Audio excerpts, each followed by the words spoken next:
What's up? Welcome back to Nowstalgia. Dave here with a review of The Boy and the Heron, the new Studio Ghibli film from Hayao Miyazaki, his first film in 10 years. I'm going to go through all my thoughts on the movie, both non-spoiler and spoiler. See the links below for the time codes of when the spoilers are coming. Of course, there's a lot to get into with The Boy and the Heron because the last time Hayao Miyazaki released a feature-length film, 10 years ago, The Wind Rises, that was supposed to be his retirement film, his final film.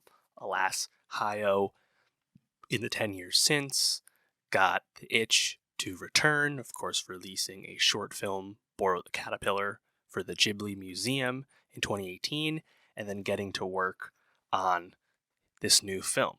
The Boy and the Heron came out in Japan this past July under the title How Do You Live? That was the original announced title. Kind of a strange choice, honestly, to switch the English/Western title to The Boy and the Heron, given that How Do You Live comes up as a phrase, as a title in the movie itself.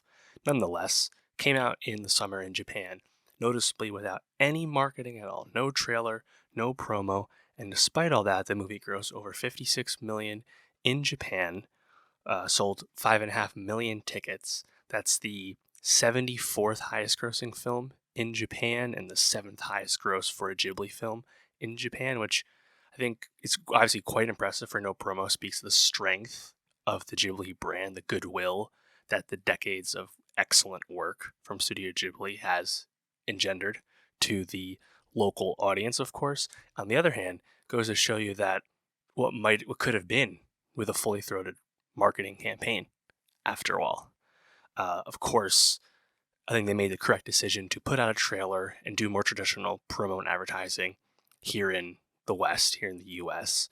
This movie premiered outside of Japan at Toronto just a few months ago. I was lucky enough to see this film early at the Independent Film Festival of Boston, which was awesome, and it'll be coming out in the US on December 8th, including an IMAX release. We now know the English voice cast is pretty stacked. Robert Pattinson, Christian Bale returning to Ghibli voice work. 15 years ago, he did, or actually more than that, but 19 years ago, he did the voice of Hal in Howl's Moving Castle, so it's pretty cool to see. I, of course, saw the Japanese release with English subtitles. I was very much anticipating The Boy and the Heron, gigantic Ghibli fan, so much so that I ranked every Studio Ghibli film earlier this year. See the link below for that. I had a great time revisiting / watching for the first time every single Studio Ghibli film this past summer, ranked all of them. That was a labor of love for sure. See the link below. So I talked about the history of Ghibli, all the other Ghibli classics at length already. So check that out. But yeah, The Boy and the Heron, it's coming at an interesting time for Studio Ghibli.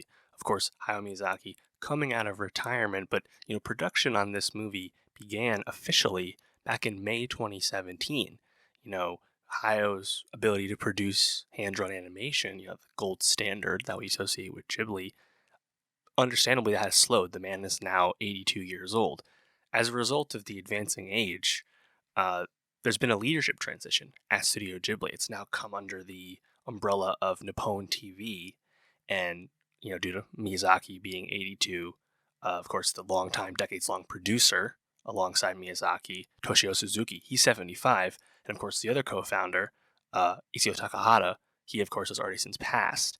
And notably, Goro Miyazaki, Hayao's son, was kind of reluctant to take over the leadership realm, which I think most Ghibli fans are kind of happy about, to be honest, given the really not up to snuff efforts that he's delivered for Ghibli. Of course, the most recent Studio Ghibli film was Earwig and the Witch from Goro, the first non-hand-drawn Ghibli film released on HBO Max during the pandemic in 2020, and that is the least well-received Ghibli movie easily. It's critically panned and very much disliked. So it'll be interesting to see what happens with the studio. We've now been told in the past month that Hayao is not retiring. This is not his final film. He's actually back in the office with ideas for a new film. We'll see what that holds. Of course, he's a hard guy to pin down, but I'll be curious about what the future post-Hayao, post-Miyazaki is. And, I think with new leadership, it'll be interesting to have more talent and, maybe a change in how they operate, leading to more work. We'll see. It's been a quieter past 10 years as a result of all this. Nonetheless, we have The Boy and the Heron, and I'll just say my non-spoiler thoughts on it to start, that I think it's really great. It's really impressive. It's quite, I think it's quite unique, kind of for meta reasons, for referential reasons. If you're a longtime Ghibli fan, if you're someone who knows pretty well Miyazaki's past work, of course, this is his 11th film. He wrote and directed this one once again. The Boy and the Heron is very, I'd say, demanding. It's challenging. The Boy and the Heron is also odd. It's funny. Some, I think, really genuine humor that really makes an impact in a crowd. Really evocative, but ultimately just, it's very meditative. There's a lot to process. And, I had my mouth drop a few times just from visuals. I think some of the animation, there are scenes, there are imagery in this that is some of the best and most vivid, pictures, frames that Ghibli has ever produced.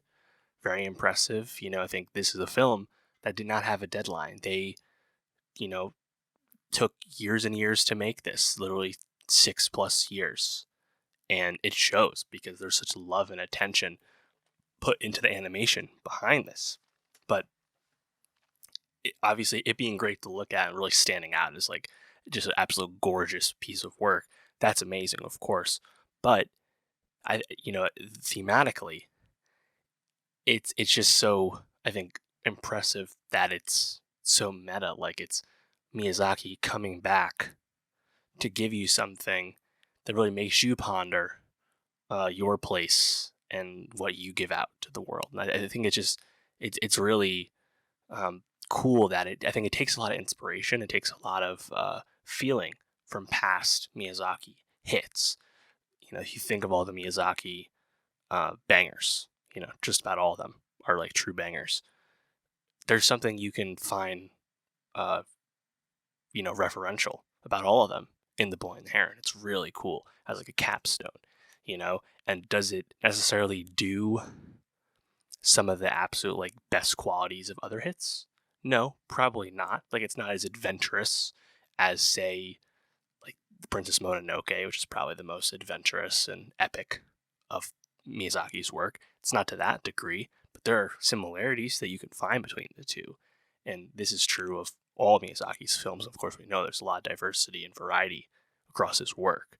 So, obviously, it's a new Miyazaki movie. Like, you're going to see it. But I was pretty impressed with just how it feels as like a new capstone, because The Wind Rises in and of itself really made a lot of sense as the final film back when it still was the Miyazaki final film, And I think this kind of takes that thought that The Wind Rises posits and pushes it, several steps further, and introduce a few other steps to take. And it's just really cool. Like, you do not get this in animated films all that much, and now we're in quite the strong year for animated films. Of course, on the anime side, Makoto Shinkai's Suzume has released earlier in the year, and of course, Spider-Man Across the Spider-Verse. Like, it's a banger year for Best Animated Feature, but I have to say, The Boy and the Heron is my favorite of the three. And, apologies to Spider-Verse, which is an amazing movie as well that I've, of course, reviewed already.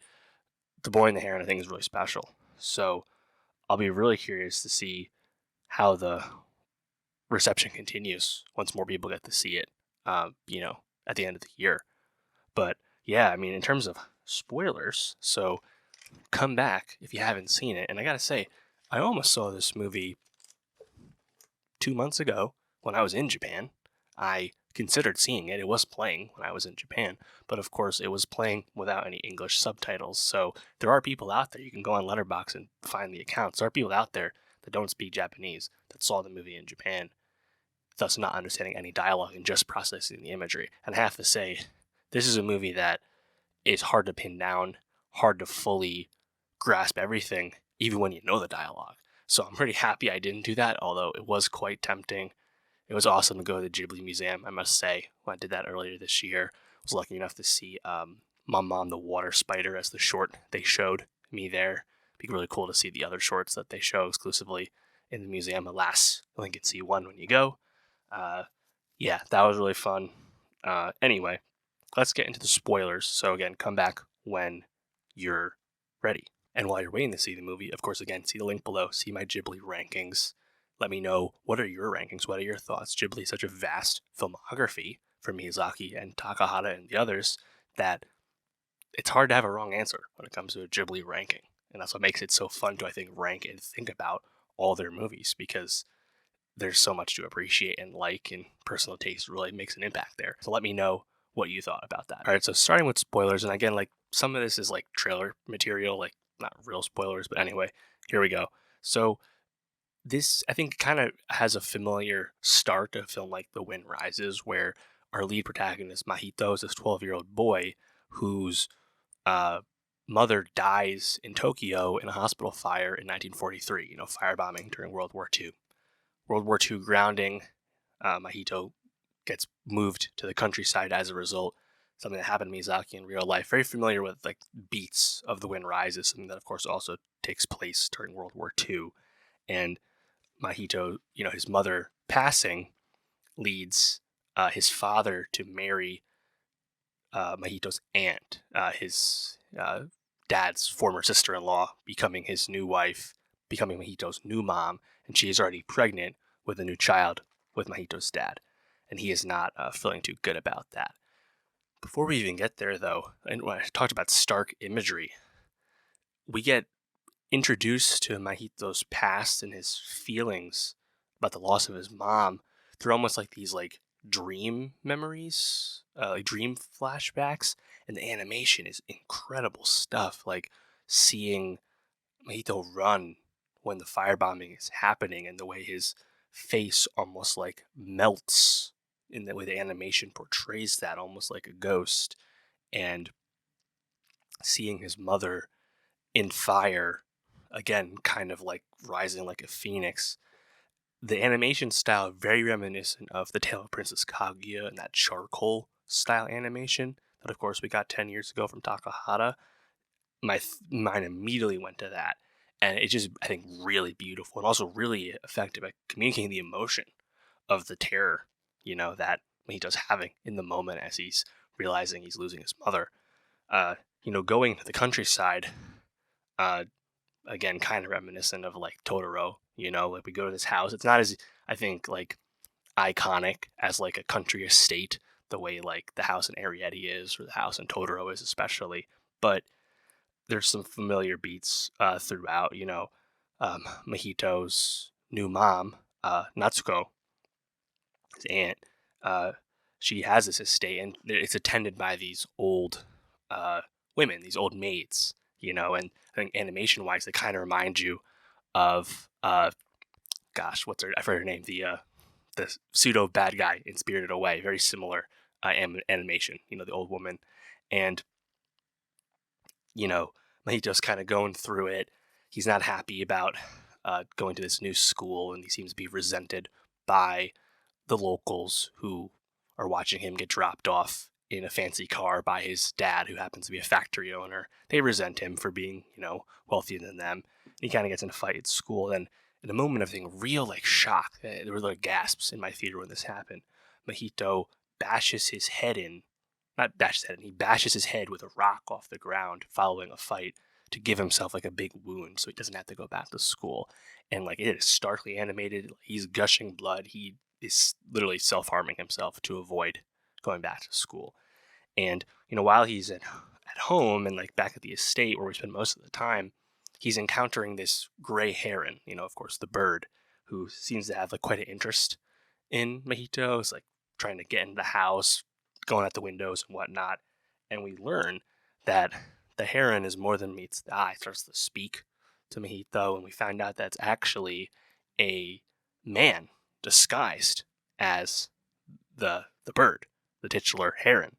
And the heron is attempting to get Mahito to go to this tower that's kind of in the woods. You can kind of see it from the estate.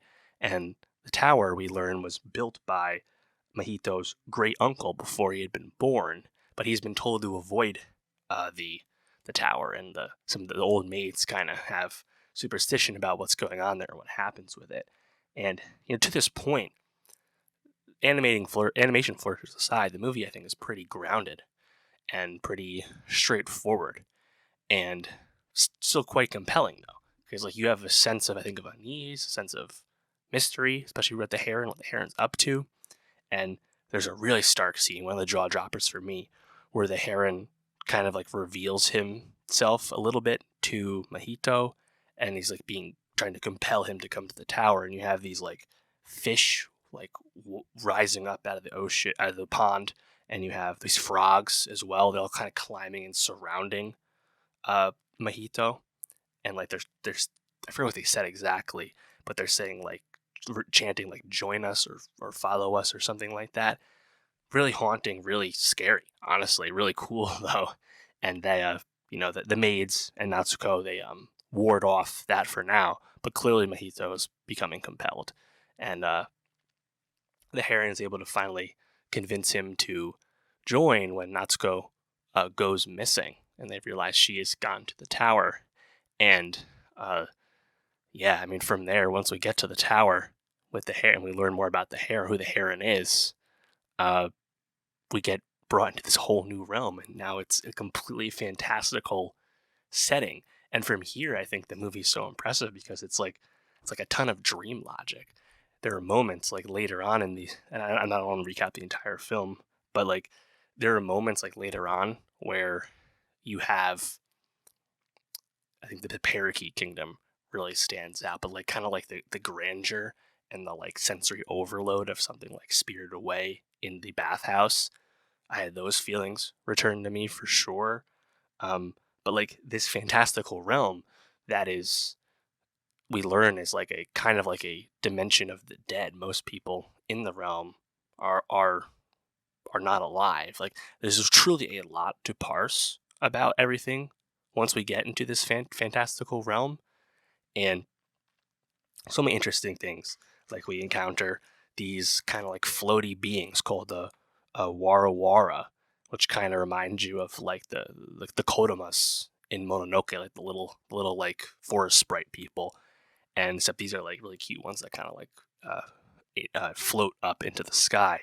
And we encounter the pelicans. There's a lot of bird imagery in this film, as the title might suggest, and the pelicans, and we see them get villainized, when they're going to eat the Wara Wara.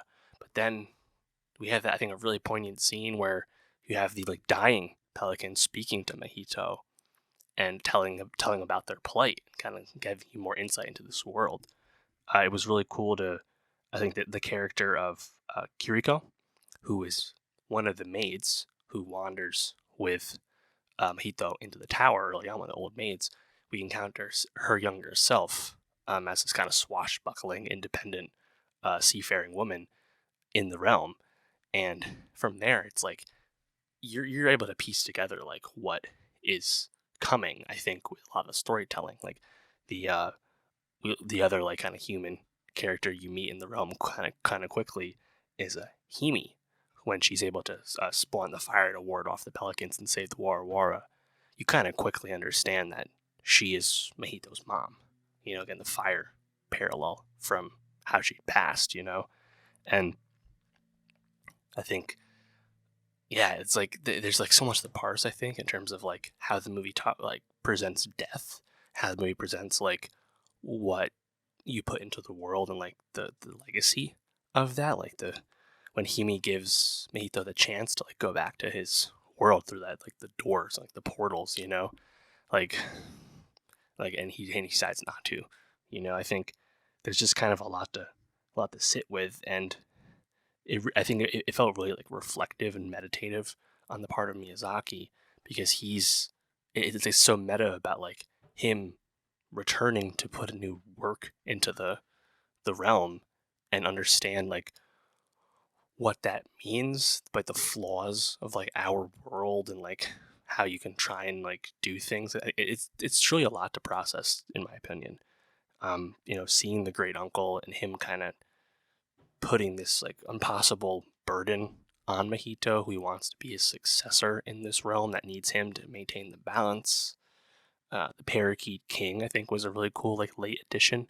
To be honest, the parakeets in general, the way they're introduced, I think, is some of the best humor in Studio Ghibli. Like just the physical comedy of them, like so obviously planning to eat mojito with having like forks and knives behind their back and stuff. It's really funny, but the stuff like in their kingdom later on, like the sleuthing, I thought was pretty amusing as well. So yeah, like I was saying, I think it's kind of like a culmination movie where it's like there's no like necessarily like one like immediately like instant classic like grand moment in this movie, but it's like the totality of everything going on in this movie, especially in the second half, like how it all builds and how the ending feels like really fulfilling and succinct. I don't know, like I think it's up there for Ghibli movies. It may not necessarily be the most rewatchable of them, but man, it feels like a really like important like totem from Miyazaki. Like I was just really impressed. Obviously, I've only seen it once. I don't even have the ability to see it again for another 6 weeks, but a lot to think about. I plan to see it again. Honestly, I want to check out the IMAX release. Check out the English voice cast as well. My guy Robert Pattinson voicing the Heron. That sounds pretty cool.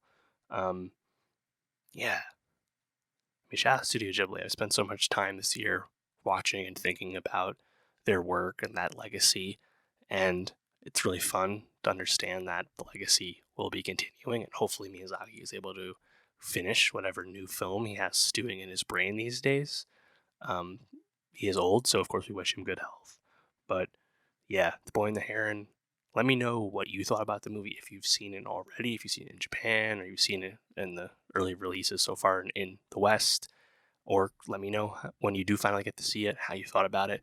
Of course, again, see the links below for my Studio Ghibli rankings.